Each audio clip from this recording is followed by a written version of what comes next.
السلام علیکم۔ آج بدھ ہے جولائی کی 13 تاریخ۔ پاکستان میں اس وقت شام کے 7، بھارت میں 7:30، اور یہاں ہمارے اسٹوڈیوز کی گھڑیوں میں صبح کے 10 بج رہے ہیں۔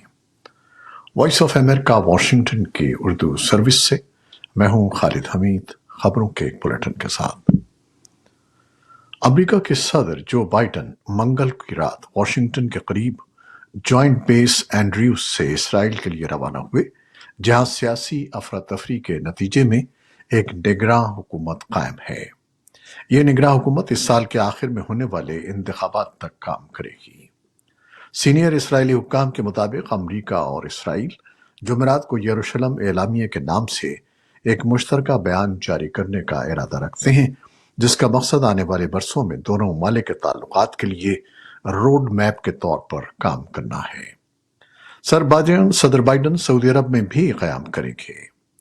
اس ملک میں تیل کے وسیع ذخائر ہیں اور صدر بائیڈن چاہتے ہیں کہ یوکرین پر روسی حملے کی وجہ سے گیس کی بلند قیمتوں کو کم کرنے کے لیے سعودی عرب سے مزید تیزی سے تیل کی فراہمی ہو۔ صدر کی قومی سلامتی کونسل NSC کے رابطہ کار نے وائس آف امریکہ کو بتایا کہ امریکی صدر جو بائیڈن کے مشرق وسطی کے 4 روزہ دورے کا ایک وسیع ایجنڈا ہے۔ وائٹ ہاؤس میں اسٹریٹجک کمیونیکیشن کے لیے NSC کوارڈینیٹر جان کربی نے وائٹ ہاؤس کے لیے وائس آف امریکہ کی بیورو چیف پیٹسی وداکسوارا کے ساتھ آنے والے دورے کے بارے میں تبادلہ خیال کیا۔ جان کربی کہتے ہیں کہ اس دورے میں ایسے متعدد امور ہیں جن پر بات کرنے کی ضرورت ہے اور ایجنڈا کافی وسیع ہے۔ فلسطین کے صدر محمود عباس سے ملاقات میں اسرائیل اور فلسطین کے درمیان 2 ریاستی حل کے عزم کا اظہار کرنے اور پھر سعودی عرب میں شاہ سلمان اور ان کی قیادت کے ساتھ دوطرفہ بات چیت کرنا شامل ہے۔ سعودی عرب 80 برس سے ایک اسٹریٹجک پارٹنر ہے۔ پھر یمن میں جنگ کے بارے میں بات ہوگی۔ یمن میں جنگ بندی میں توسیع دوسرے مرحلے میں ہے، اور صدر اپنے دورے کے آخری مرحلے میں خلیج تعاون کونسل کے 9 دیگر رہنماؤں کے ساتھ بیٹھیں گے، اور ملاقات میں بھی ایک بار پھر انسداد دہشت گردی، سلامتی، اقتصادی سلامتی، توانائی اور خوراک کا تحفظ اور موسمیاتی تبدیلی پر تبادلہ خیال ہوگا۔ اور اب پاکستان سے متعلق خبریں۔ پاکستان کی حکومت کا کہنا ہے کہ عالمی مارکیٹ میں پیٹرولیم مصنوعات کی کم ہونے والی قیمتوں کا فائدہ عوام تک پہنچایا جائے گا۔ وزیر اعظم شہباز شریف کا کہنا ہے کہ انہوں نے وزارت پیٹرولیم اور خزانہ کو بین الاقوامی مارکیٹ میں پیٹرولیم مصنوعات کی قیمتوں میں کمی کو ملک کے عوام تک پہنچانے کا حکم دیا ہے۔ انہوں نے مزید کہا کہ لوگوں کو معاشی مشکلات کا سامنا ہے اور ریلیف ان کا حق بنتا ہے۔ دوسری جانب وزیر خزانہ نے اشارہ دیا ہے کہ قیمتوں میں کمی کی سمری بدھ کے روز ہی منظوری کے لیے وزیر اعظم کو بھیج دی جائے گی۔ بعض تجزیہ کاروں اور سیاسی مخالفین کا کہنا ہے کہ یہ اقدام معاشی طور پر پائیدار نہیں ہے اور اس کا تعلق پنجاب میں اتوار کو ہونے والے ضمنی انتخابات سے ہے، جس میں مسلم لیگ نون کو تحریک انصاف کی جانب سے زبردست مزاحمت کا سامنا ہے۔ اسلام آباد ہائی کورٹ نے مارگلا ہلز نیشنل پارک تجاوزات، نیول گولف کورس اور پاکستان آرمی کی 8000 ایکڑ زمین کی ملکیت غیر قانونی قرار دینے کے حوالے سے تفصیلی فیصلہ جاری کر دیا ہے، جس میں کہا گیا ہے کہ آرمڈ فورسز کو اپنے دائرہ کار سے باہر بالواسطہ یا بلا واسطہ کسی کاروباری سرگرمی میں حصہ لینے کا کوئی اختیار نہیں ہے۔ عدالت کا کہنا تھا کہ پاکستان فوج کو اسٹیٹ لینڈ کی ملکیت کا دعویٰ کرنے کا کوئی اختیار نہیں ہے۔ پاکستان فوج کا ماضی میں اس حوالے سے کہنا تھا کہ ان زمینوں پر قبضہ قانون کے مطابق اور دفاعی مقاصد کے لیے ہے۔ افغانستان کے دارالحکومت کابل میں پاکستان سے تعلق رکھنے والے 4 طلبہ عید الاضحیٰ کے روز سے لاپتہ ہیں، اور طلبہ کے ساتھیوں نے اس سلسلے میں طالبان عہدیداروں اور کابل میں پاکستان کے سفارتکاروں سے لاپتہ طلبہ کی تلاش یا بازیابی کے لیے رابطہ کیا ہے۔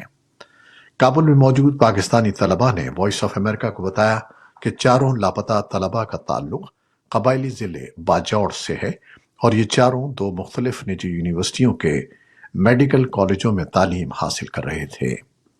طالبان حکومت میں شامل ایک عہدیدار نے بھی چاروں طلباء کی گمشدگی کی تصدیق کرتے ہوئے کہا ہے کہ ان طلباء کی تلاش کی کوششیں کی جا رہی ہیں۔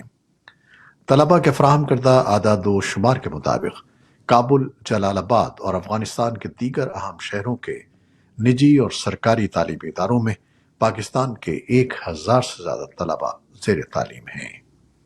افغانستان میں پاکستان بالخصوص خیبر پختونخوا اور بلوچستان سے تعلق رکھنے والے طلباء و طالبات کے حصول تعلیم کا سلسلہ بہت پرانا ہے، مگر ماضی میں کسی بھی طالب علم کے پراسرار طور پر گمشدگی کا کوئی واقعہ پیش نہیں آیا ہے۔ ایمنسٹی انٹرنیشنل کا کہنا ہے کہ برطانیہ کی خصوصی افواج کے جنگی جرائم کے الزامات پر فوری تحقیقات کی ضرورت ہے۔ افغانستان میں سن 2010 اور 2011 کے درمیان برطانیہ کی اسپیشل فورسز کے ہاتھوں مشتبہ حالات میں غیر مسلح افراد کو بار بار ہلاک کرنے کی بی بی سی کی تحقیقات کا جواب دیتے ہوئے ایمنسٹی انٹرنیشنل کے جنوبی ایشیا کے محقق زمان سلطانی کا کہنا تھا کہ ایمنسٹی انٹرنیشنل لگائے گئے الزامات کی مؤثر اور شفاف تحقیقات کا مطالبہ کرتی ہے۔ ان کا کہنا تھا کہ افغانستان میں برطانیہ کی خصوصی افواج کے خلاف متاثرین کو انصاف فراہم کیا جائے اور مجرموں کو جواب دہ ٹھہرایا جائے۔ افغانستان میں مقامی حکام نے بتایا ہے کہ قندھار اور ہلمند صوبوں میں مبینہ طور پر 300 افراد کو ہیضے کی وجہ سے ہسپتال میں داخل کر دیا گیا ہے اور ان کا علاج کیا جا رہا ہے۔ طالبان کی وزارت صحت کے ترجمان ڈاکٹر شرف زمان عمار نے بدھ کو وائس آف امریکہ کو بتایا کہ ابھی تک اس بات کی تصدیق نہیں ہوئی ہے کہ مریض ہیضے سے متاثر تھے۔ انہوں نے کہا کہ خون کے نمونے مرکزی لیبارٹریوں کو بھیج دیے گئے ہیں اور نتائج جلد میڈیا کے ساتھ شیئر کیے جائیں گے۔ انہوں نے تصدیق کی کہ مشتبہ بیماری سے اب تک 18 افراد ہلاک ہو چکے ہیں۔ مقامی حکام کا کہنا ہے کہ یہ بیماری گندے پانی اور آلودہ کھانا کھانے سے ہو جاتی ہے۔ دریں اثنا افغانستان کے مشرقی، جنوب، جنوب مشرقی اور وسطی علاقوں میں 11 جولائی تک بارشوں سے متاثر ہونے والے نئے اضلاع میں گزشتہ ہفتے سیلاب کے واقعات میں اچانک اضافہ ہوا ہے۔ او سی ایچ اے نے اطلاع دی ہے کہ 5 جولائی سے لے کر اب تک 5 صوبوں میں سیلاب سے مبینہ طور پر 39 افراد ہلاک ہو چکے ہیں۔ ہلاک ہونے والوں میں 9 بچے بھی شامل ہیں۔ اہم شہری بنیادی ڈھانچہ جیسے کہ سڑکیں اور پل بھی متاثر ہوئے ہیں۔ سری لنکا میں صدر گوتابایا راجاپاکسے کے ملک سے فرار ہونے کے بعد مظاہروں کا سلسلہ جاری ہے۔ سیکیورٹی فورسز نے مشتعل مظاہرین کو منتشر کرنے کے لیے آنسو گیس کے گولے داغے۔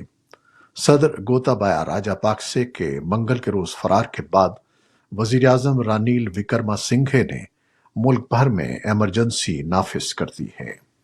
ایمرجنسی کے اعلان کے بعد ہزاروں مظاہرین وزیر اعظم آفس کے باہر جمع ہو گئے، جنہیں منتشر کرنے کے لیے پولیس نے آنسو گیس کی شیلنگ کی۔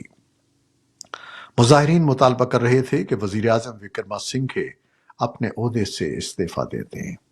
اس سے قبل صدر گوتابایا راجاپاکسے نے عوام سے وعدہ کیا تھا کہ وہ بدھ کو اپنے عہدے سے استعفیٰ دے دیں گے، تاہم وہ استعفے کا اعلان کیے بغیر بذریعہ فوجی طیارہ مالدیپ پہنچ گئے ہیں۔ امیگریشن حکام کا کہنا ہے کہ قانون کے تحت موجودہ صدر کو ملک چھوڑنے سے نہیں روکا جا سکتا تھا۔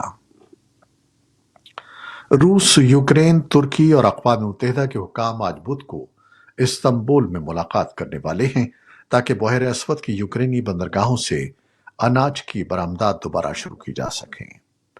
ترکی اور اقوام متحدہ بحران کے خاتمے کے لیے ایک معاہدے پر کام کر رہے ہیں۔ روس نے یوکرین میں ہتھیار لانے کے لیے بحری جہازوں کے استعمال پر تحفظات کا اظہار کرتے ہوئے جہازوں کی تلاشی لینے کا مطالبہ کیا ہے۔ یوکرین نے کہا ہے کہ ایسا معاہدہ بحیر اسود کے ساتھ اس کی سرزمین کی سلامتی کو خطرہ لاحق نہیں کر سکتا۔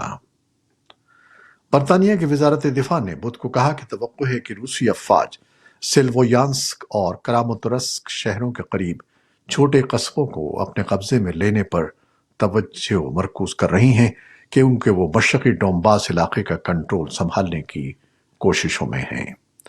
یوکرین کے صدر ولادیمیر زیلنسکی نے منگل کو رات کے اپنے خطاب میں کہا کہ روسی گولہ باری ایک دن کے لیے بھی نہیں رکی ہے۔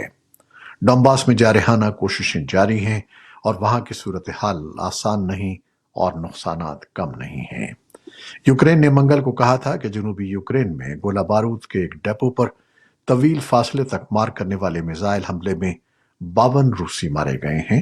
ماسکو نے اس دعوے کو مسترد کرتے ہوئے کہا کہ 7 شہری ہلاک ہوئے ہیں۔